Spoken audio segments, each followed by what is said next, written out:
2 రోజుల క్రితం ఖమ్మం జిల్లా వెలుగుమట్ల గ్రామం వినోబాబాబు నగర్ అక్కడ భూదాన్ భూములను 2014లో గత ప్రభుత్వం బీద ప్రజలకు 100 గజాలు చొప్పున మరి 62 ఎకరాలు కేటాయించడం జరిగింది.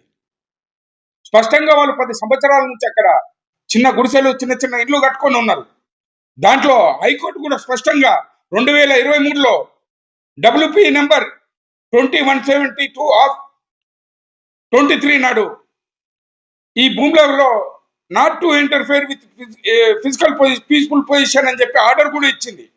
ఆ ఆర్డర్ ఉన్నప్పటికీ కూడా కలెక్టరు, ఆర్డీఓలు, మరి ఈ రెవెన్యూ వ్యవస్థలు అన్ని ఏకమై ఆ భూములను రియల్ ఎస్టేట్ మాఫియాకు కట్టిపెట్టేందుకు మొత్తం 1200 మంది ప్రజలు అక్కడ నివసిస్తూ ఉంటే అందరినీ ఇండ్లు కూల్చేసి నిర్దాక్షిణ్యంగా ఉక్కు పాదంతో వాళ్ళని బయటికి లాగేసి పాడేయడం జరిగింది.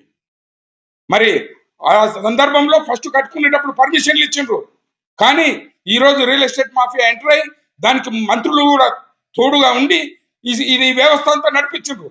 దీన్ని తీవ్రంగా జాతీయ బీసీ సంక్షేమ సంఘం తరపు నుంచి మేము ఖండిస్తా ఉన్నాం.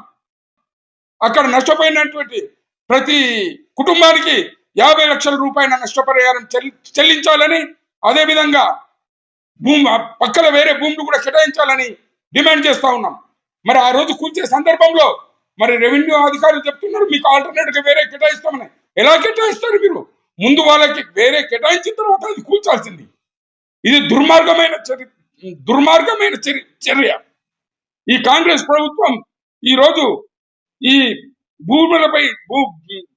భూములను కబ్జా చేస్తూ ప్రభుత్వ భూములను కూడా కబ్జా చేస్తూ రియల్ ఎస్టేట్ మాఫియాకు అమ్ముకుంటూ మన ప్రభుత్వ భూములనే కాకుండా మరి ప్రైవేటు ప్రజలను కూడా అల్లకొల్లోలం సృష్టిస్తుంది.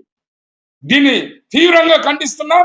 అక్కడ నష్టపోయిన ప్రతి కుటుంబానికి 50 లక్షల చొప్పున కేటాయించాలని జాతీయ బీసీ సంక్షేమ సంఘం తరఫు నుంచి మేము డిమాండ్ చేస్తా ఉన్నాం.